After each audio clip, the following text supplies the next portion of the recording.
going on, guys? Welcome back to the Literally Nothing But Everything podcast with your host, the one and only Mike Rispoli. Hopefully you guys had a good week. I actually just got back from my trip to Boston. I'm running on 3 hours of sleep when I decided to record this, so this one might be a rough one. But it was just nice for me to kind of get away from the area. I mean, as nice as a town as Greenwich is, there's a reason why Joe Rogan just said that Connecticut is the highway between Massachusetts and New York. Because there's truly nothing to do around here. I mean, as nice as a town as Greenwich is, it is kind of ridiculous that they charge $50 for even just a park pass, which includes the beaches. But the beaches here just aren't worth it. They're just not it. First of all, the beaches are tiny. And then second of all, our ocean water is actually just Long Island Sound. So whenever you go in that water, you just feel slimy. That water is pretty much just sewage waste. You think I'm kidding? I couldn't tell you how many times they had to tell us while I was growing up to not go in the water, strictly because they just had to clean it out and make it safe to go into. Plus, we don't even get the aspect of an ocean, because Long Island totally kills all the waves that we could be getting, because instead of crashing into our beaches, it crashes over to Long Island first, and we just kind of get the leftovers. So we don't even truly get the aspect of an ocean. And in reality, it's pretty much just a water sewage pond. So New York literally shits on Connecticut in all aspects. I mean, there's a reason why Connecticut's actually home to every Pats and Yankees fan. And yes, that includes me. And it's just because this state sucks so much that we just want to have something that we can root for. But because of how close to New York my town is, all of my friends grew up to be true New York fans. Even though I was rooting for the Patriots, my friends all ended up just rooting for the Giants, or a majority of my friends rooted for the Giants. So those two Super Bowl losses were pretty rough. But once I went to school in Rhode Island and I moved there for a few years, I actually had an excuse to be a Pats fan. And I could just say, oh, it's actually just because I lived in Rhode Island. But growing up, when someone questioned me on it, the real reason is actually I blame my dad, to be completely honest. When my dad was a kid, he was a huge Yankee fan, and I don't know if he actually had a true football team that he used to root for, so I would have to double check with him and ask him. But I know that he became a Belichick fan, especially after Belichick won those 2 Super Bowls with the Giants. So my dad kind of saw how great of a football mind that he was going to become. And then he started following Bill, so that's how he ended up watching the Pats. And because I grew up in a Yankees-Patriots household, I just also acquired those two teams. But yeah, so let's talk about my trip to Boston. I had a blast. I mean, first of all, going into Boston, the food scene is absolutely unreal. I mean, it's kind of like any other city where you can just have any sort of food that you want. But whenever I seem to go to Boston, my friends and I just always end up overdoing it. So my fat ass definitely has to get back in shape here. You guys are going to start calling me Mikey Milk Tits. And you know what? I also didn't drink. Yep, I was in the heart of Boston with all you Irish folk who praised the sport of drinking, and I didn't even have a sip. So you know what? I actually think that that's pretty commendable even within itself. So not to brag, but I was able to stay strong with it. And I see that drinking is actually a sport, because honestly, if you really come to think about it, it really is. When you get down to the nitty gritty of it, it all kind of comes around this idea of competitiveness, right? Oh, I want to outdrink this person. Or then when some people get into drinking contests, it's oh, I could outdrink you. Or then even still, within yourself, it's oh, next weekend I can actually probably drink more. But then on the flip side, if you fuck up and you end up over a toilet, you can think, oh, well, I can probably end up in a better situation next time, and you try to improve your odds as a way to perform better. Maybe you start drinking at a later time. Maybe you eat a little bit more before you go out. Or you can actually probably do the scary thing and actually be responsible and drink less. But for me, I was able to kind of learn how to turn the mindset a different way, and I made it more competitive within myself to say, oh, that's actually something that I don't need. I mean, I actually have bottles of liquor in my cabinet, and I haven't opened them unless it's to cook with or something. And trust me, there have been some days. I mean, there has been a day or a couple days where I've had that bottle in my hand, had a glass out with ice in it ready to pour, and I just kind of stopped myself. And I'm just you know what, like maybe you had like a couple bad days this week. So are you really going to try and kill 7 months of work that we've already put in to not drink? And you're just going to feel like shit because what's going to feel more guilty to you? The hangover or the shame that you lack the discipline to not sip that? And I mean, there are other areas that I need to turn my attention to with this mindset. But hey, I mean, one problem at a time here. But I did not have a sip of alcohol while I was in Boston. But I think that because of that, like because I don't drink, it kind of like gives off this impression that like I also don't want to go out or that it's lame. But yeah, I mean, I still like to go out and still like to have fun. Just because I don't drink doesn't still mean that I don't enjoy the environment of a bar. Like I just have the mindset of like not being able to say, "Oh yeah, I'm going to have that drink." I just order my club soda and I just like kind of vibe with whoever I'm with. But this was also like the first night that I've actually like really gone out, like while I've been sober. And I gotta say, I honestly think it was a little bit more fun sober. Like, if you're out at a bar and you don't think that you would be able to like go out and be sober, you should still try to give it a shot because quite frankly, what do you have to lose? If anything, the next morning you're going to wake up with no regrets or thinking this idea of, "Oh, what did I get myself into last night?" because you just can't remember because you blacked out. So, I mean, just even having the ability of being like cognizant of what you've done the night before and you didn't make an ass out of yourself is also kind of reassuring. But I mean, if you're also going out with your friends, right? I mean, you're with your friends sober probably 65% of the time. Like when you interact with your friends, unless you're like just drinking all day, every day, I'm assuming that you would talk and text with your friends while you're sober, right? So if you're already with them, then there should be no problem being able to hang out with them in a social setting like a bar, sober.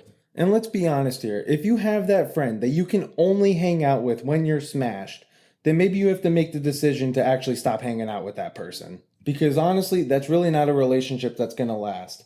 Oh, but it's gonna mess up the friend group. Well, you know what? Like, life is full of hard decisions. So you actually gotta make one in that situation. And, like, for me, I actually realized by going out that I don't need alcohol as liquid courage. And if that's your argument, like, oh, alcohol's like, it allows me to be a little bit more confident and I can go up to that girl or I can go up to that guy and just start talking with them, it's really not true. Like, what it really comes down to is you just getting in your own head and not having the true courage within yourself to go and do it. And so I actually thought that there was this cute girl that I saw. So when we were waiting in line to get into the bar, I struck up a little convo with her. And when I got into the bar, I met a very interesting couple, to say the least. Because the husband told me he was military for 20 years. And if I remember correctly, his wife was a lawyer or something like that. And not to be totally disrespectful, but this dude was married to an absolute dime piece. And I mean, I think I can say that because he 100% knows and even told that to me himself. He's like, "Yeah, I know that she's very attractive." So, if anything, it's just a compliment. I'm not trying to be disrespectful. But they actually overheard me and my friend talking, and then I was just like, ah, like that dreaded question of, "Oh, what's the opening line to go and talk to somebody?" So they overheard that and they were like, "Oh, which girl are you trying to talk to?" So I kind of pointed over to her and they were like, "What's the worry?" And I'm like, "Well, honestly, like when you're in a bar as a guy, it kind of feels like you're already like the creep. Like you could just be going up to a girl and just trying to be as nice as possible, just trying to start like any sort of a conversation, and it's already like the girls got this mindset of like, "Oh, you're just a creep, like you just want to get with me," and like all this stuff. So you kind of put it into a negative aspect of like the intention of what all guys are looking for here. So what it comes down to is like just trying to strike up a conversation without also trying to just appear in general as like a total creep show. So we ended up talking about that and they actually agreed with me. They were like, "Hey, like we were a dating app couple, so God bless them. Like they were actually able to make that work." But they agreed with me and they said, "Yeah, going up to somebody at a bar is a lot more intimidating nowadays than it used to be." But I also wonder if that's just because we've become so adapted to starting everything like via like phone. Like we lost that ability to talk to people in bars. Like we've just, even before social distancing and all that shit, we've just become so accustomed to doing everything virtually that I think people just forget how to totally interact with people on a one-on-one basis, like in person. But then as we continued talking, the conversation actually shifted to me learning that they were in an open relationship. Now, not all of their family knows, so don't let them know that I told you guys. But after that, I kind of realized that I actually had my opener to this girl. So considering I also saw that she was talking to someone too, but he kind of left, I went up to her when I saw my opening and I said, "Hey, I just had the strangest convo with somebody," because while we were in line, we were talking about like what the vibe of the bar could be. So I kind of brought that back as my opener to her. And she goes, "Oh my God, I also had like the strangest conversation." So I was like, "Oh, well, now we got to compare like which rando conversation was weirder." So she told me hers. And when I said that I met a couple with an open marriage, my convo won. And to be quite honest, I can't even remember what she told me her random conversation was because mine just became kind of the focus of what we were talking about for a little bit.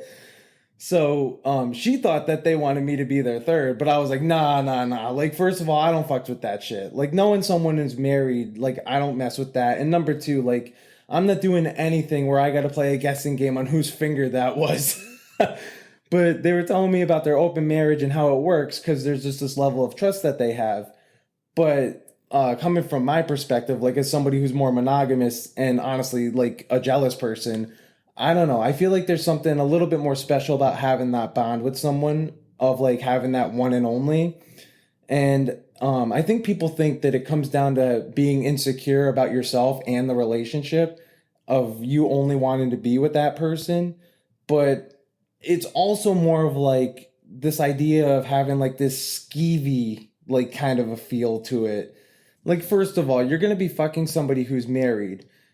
But also to this point, if my wife came home and I could still see the Got Milk campaign display sign that she's got spread across her upper lip, that's gonna skeeve me out. So I don't know. It's just not really my thing.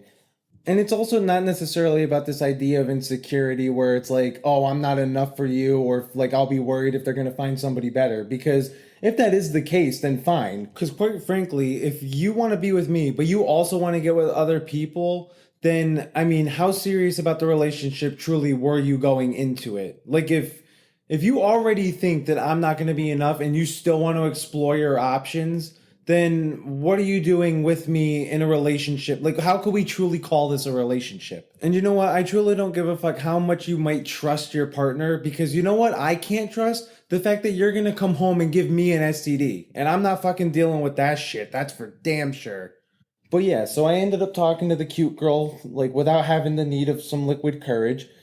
And she told me that she was into some British pop bands. And she mentioned to me that the reason why she was even in Boston that night is because she went to a concert the night before. I'm sorry, I just cannot remember the name of the band that she saw. But then we ended up talking music and we found out that we had somewhat similar interests. Like, I mean, she said that she liked the band Inhaler. See? You can't totally argue that I don't listen. So we ended up talking about that band, and then we also ended up talking about Bono, because if you don't know, Inhaler is Bono's son's band. And that's when she also started talking to me about her trip to Ireland, because while she was in Ireland, she was mentioning how everybody in Dublin has a Bono story. So, I mean, I pretty much ended up talking to this girl all night just because I thought she was interesting, too. So, if it wasn't for the fact that I was sober, I actually don't think I would have even probably talked to that girl, or I don't even think I would have talked to that couple that led me to talking to this girl. And I definitely don't think I would be able to remember what I talked to her about, due to the fact that I probably would have ended up drinking too much and forgot what we had talked about. But I also think that it would have been because I was more focused on the booze and just trying to hang out with my friend, that I wouldn't have actually had the story to tell. And I ended up getting her number. And I told her that I record a podcast because word of mouth marketing is also free marketing. And she told me that she would end up listening to the podcast. So if you are listening to this podcast, shoot me a text so I know. And for all you nosy people, yes, I will let you know if she actually did text me or not. So we're all in this together now. But yeah, so while I was in Boston and while I was visiting my friend, I actually asked him if he wanted to try and do a pod episode with me. Just because this way it would also, one, be my first guest. Because trust me, if I'm tired of hearing my voice talk for 20 to 30 minutes a week, I guarantee that you guys are also annoyed with just listening to me talk. So I figured maybe having a guest would be cool and we could change things up a bit. But he ended up declining my offer because he doesn't really want to be on a public forum and doesn't want to accidentally incriminate himself because he doesn't know what his company is capable of finding out. And I have to respect that. I mean, I kind of ran into that issue myself last week where I had to redo the episode and I took down the original because I didn't totally want to incriminate myself. But honestly, considering that like whatever job that you have could technically fire you tomorrow for no reason, that I honestly don't think that whatever you do or say outside of the company should have any bearing on your employment. Like, do you know how many people in college I knew that would absolutely get fucked up and those people are now responsible for teaching our country's youth? Like, I knew one girl, she was one of the nicest girls, and she was an education major, but God forbid, on top of her main teaching subject, that she also decides to double down as a health teacher and promote the idea of abstinence only for the fact because on top of her getting fucked up, she also told me that she had a three-way one time. But just a little side note, she also confirmed the fact as to why three-ways just don't seem worth it because she told me that she also didn't have a good time. But also as a guy, it's just like, that's two of everything. Like, it's hard enough trying to please one girl, but now I gotta try and please two? Like, I feel like I would just be overwhelmed. Like, it's way too much for me. Like, that's four tits. And I mean, it's college. Like, we're all wild. But the amount of teachers that I knew who did the walk of shame back to their dorms after a night out and then immediately had to run to CVS the next day to get a Plan B pill is honestly wild. So, I mean, I've got stories too. But in the act of not incriminating myself, I'm gonna fucking plead the fifth here, just so I also don't self-incriminate myself and I still remain employable too. And it's funny because, like, they say that whatever you do outside of the office shouldn't necessarily have an effect as to, like, how you're viewed as an employee. But it really does. And I just look at artists or athletes who just royally fuck up, yet they still find ways to maintain a job. And those idiots make way more in a week than I'll ever make in a year. Like, let's look at a few examples here. Like, we'll use Lawrence Taylor as one of them. The dude was a legend on the field, and off the field, his stories are just as legendary. I mean, the fact that he once went to a team meeting with sex handcuffs still on him because he couldn't find the key. Like, that is a wild story. But the dude also became known for being completely coked out during the 80s. He even is quoted as saying, like, it didn't affect my play, so nobody really cared. Like, the dude was able to just do whatever the fuck he wanted just because of his talent level. But also, let's look at a guy like Chris Brown. The dude was famous for music, but then he became even more famous once he beat the shit out of Rihanna, and that's what he became known for. But yet, that dude is still managing to put out albums, which means that he still has an audience. So people are still buying his shit. Artists don't put out albums if it's not going to make them money. So the fact that he's still making money and he's known as like the definition of a woman beater. So like, why hasn't cancel culture totally gotten his ass? But no, you guys go after people like John Wayne because of what he said way back in the day. Like, newsflash, that guy's dead. So no matter what you want to cancel him about, it's not like he even fucking gives a shit because he can't do anything about it. And honestly, why don't we just take what he said as a learning opportunity to learn as to why that was so incorrect and why it won't hold up given today's new standard? And how about the fact that Kim Kardashian puts out a sex tape that was the most mid shit that I've ever seen? Because, like, be honest, what the fuck person didn't immediately go and watch it once that was announced that it came out? I mean, I have a memory for stupid shit, and this part lives in my head rent-free. But I remember Ray J was just like, spread them. And she's like, no, I'm shy. Bitch, you're shy? Like, you're putting out a sex tape. Like, how shy could you be? You're just as fake as your tits. But unless people, like, cancel you, that's the only reason people even give a fuck about any of it. I mean, Bill Cosby was planning a tour in 2023, and thank God everybody decided to utilize that as a form of cancel culture because the tour ended up getting canceled. So that was actually an effective use of it because Bill Cosby should not be touring. Like, nobody should be giving that motherfucker any money. But also, how is somebody like Deshaun Watson able to even step out on a football field? Like, how many women came forward and said that they were assaulted by him, and the Browns decided, yep, that's our guy, and they signed him to like the biggest contract at that time, only for him to not really even perform.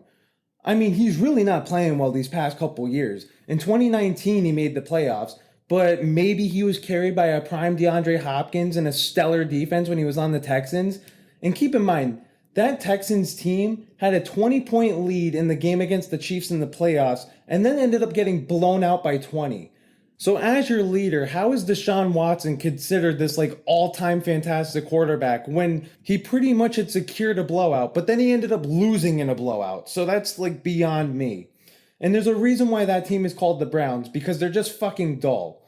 And it's even amazing to me how the Browns players even want to play with a guy like that. I mean, honestly, the dude should fucking be in jail. How that dude is even able to step onto a blade of grass on any NFL field is well beyond me. Fuck the punishment of just an 11-game suspension. That motherfucker should truly be in jail given what he did. And honestly, like, I don't understand why the NFL. I mean, how is it that fucking Brady got 4-game suspension for quote unquote deflating a football that was proven in court that it didn't happen?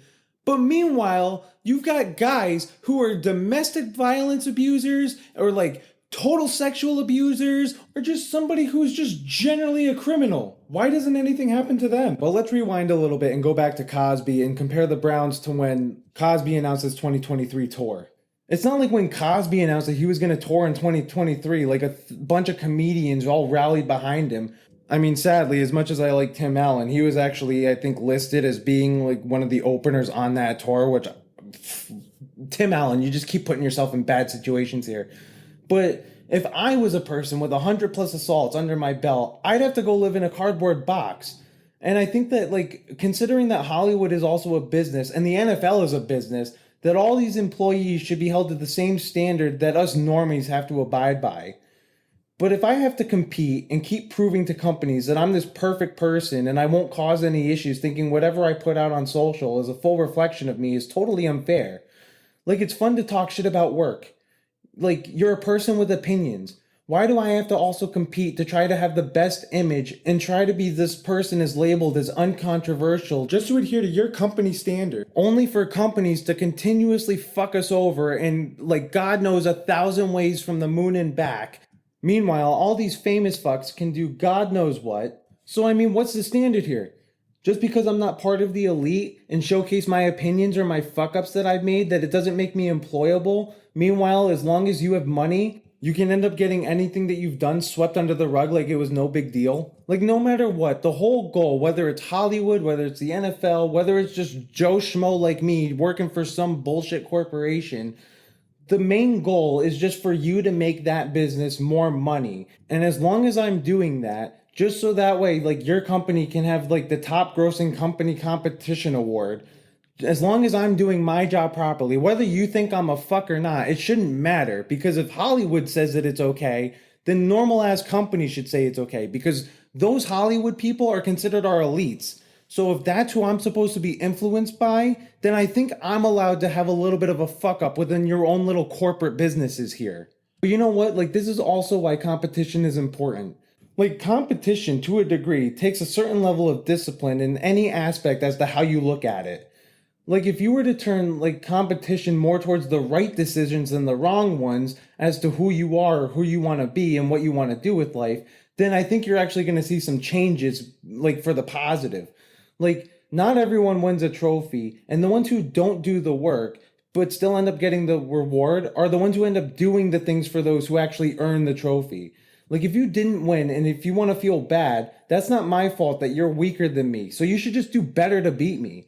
Take that philosophy and actually work on where you need to be mentally and emotionally, and try not to give a fuck what other people think, as long as you feel that you're improving. Like, it's your journey, it's not theirs. So prove to yourself and to them that you'll learn from your own mistakes and continue to improve, and eventually you'll both come to a conclusion from the same vantage point.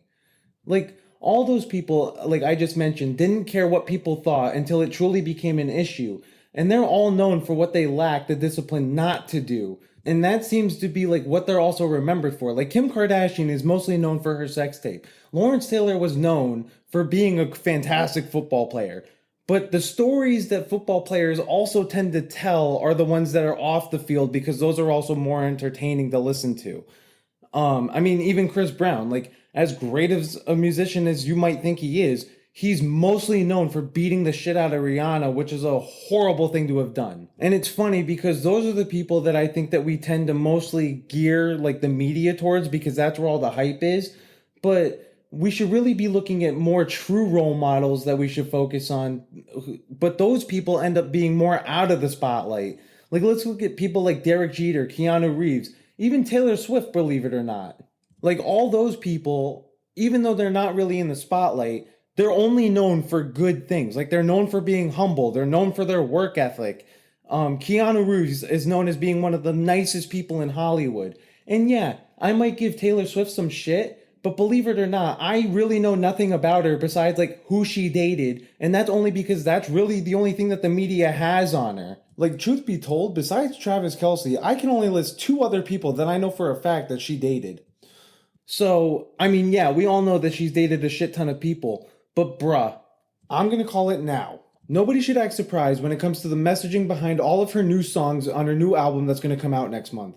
Now, if I end up being wrong about this, I will 100% admit to the fact that I was wrong about it. And if I'm wrong, I'm not gonna be the only one that's upset, because I had to force myself to fucking sit through one of her albums. But when it comes to the messages of what her songs are gonna be, my early prediction is that it's going to be about her relationship with Travis. Because the obvious take is that after a year where she started dating Travis and after a monster tour, you're telling me that she was able to record and write an album all at the same time, given the fact of where she is in her life right now with this new relationship? Come on. She was 100% recording her shit on the bus, and she's now shifting her albums from like her typical breakup stuff to now being a message of, oh, I'm so in love, and it's all going to be about Travis.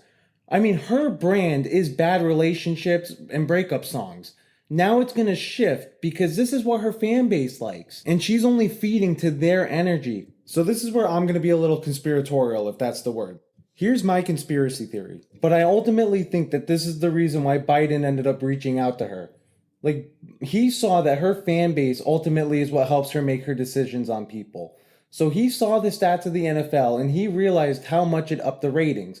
He saw how her fans reacted to the news of like her dating Travis Kelce, and the rumors gave them time to look him up first. Unless you were one of those rare Swifties who watched football prior to the Travis Kelce relationship, you never heard of the guy. You 1000% Googled him once you found out that they were dating. So let's look at all of the things that you guys saw about Travis. Even if you've never heard of the Kelces, you all fell in love with them. I mean, Donna was a media star for 3 weeks last year. She was Mom of the Year. So Mom already has a good image. Travis has a good image of a turnaround admitting his fuck up in college. And Big Brother Jason is a true family man who totally loves his family and would do anything for them. So everything is pointing green flags towards Travis, right? He comes from a great family. He's got a great story. He knows that he fucked up and he did whatever he could to try to change the narrative of what like was inadvertently created of this like party guy who didn't take anything too seriously. And now he's one of the like top performing players of all time in the NFL. But also, Taylor Swift and Travis Kelce have very similar storylines at the same point, because while Taylor Swift is also known for kind of dating around and being with people, Travis Kelce is also known for that because he used to have a show called Catching Kelce, which was pretty much a bachelor style show where he would try to like date girls and like find love. And Taylor Swift pans to her audience. So Taylor Swift knows that her audience also likes Travis because of all of these things that they found out. So this one by her fan base is now accepted. Like now this guy is truly the one that everybody thinks that she's going to end up with. Because this is exactly what Taylor Swift needs according to her fan base. Taylor Swift needs an emotionally and mentally stably strong man in her life. So considering the fact that Taylor Swift just completely panders to her audience, I think this is ultimately the reason why Biden tried to have her endorse him. I mean, for starters, he's running for the US presidency. And he also wants to learn, maybe from some of her tactics, on how to gain more of a fanboy type, like, audience. I mean, I don't know if you've seen the poll numbers, but he's incredibly down. According to a New York Times article I saw from March 2nd, Trump is over Biden at 48% Trump to 43% Biden and 10% don't know or refused. I mean, you don't think that Biden paid attention to the fact of how much her fan base also upped the ratings of the NFL this past year and how much of an impact they might have? I think that Biden, knowing how much like her fan base matters to her and what her image of her fan base becomes, I think Biden wanted to get an endorsement from Taylor as a way to see how her fan base feels about her endorsing Biden, considering Swifties take up about 53% of Americans. So considering the fact that the majority of America considers themselves to be a Swiftie, Biden might utilize that knowledge to see how much of a majority of people actually adhere to him. I'm not a conspiracy theorist, but I know that a lot of this might just be a stretch, but there are some little wild coincidences that seem to be going on here. And it's funny, I once talked to a girl who said that she could connect anything back to Taylor Swift, and I thought that she was low-key nuts about that, but now here I am thinking that she actually might be onto something. So I'm also running on 3 hours of sleep here. So I'm absolutely exhausted, and I'm going to use this opportunity to wrap things up. So thank you guys for listening. You guys know the drill. Rate me up a review, give me that 5-star rating, share this with a friend, and if you want to share your thoughts and opinions from this podcast, maybe write me an email at lmbemedia@gmail.com. Alright guys, I'll catch you next week.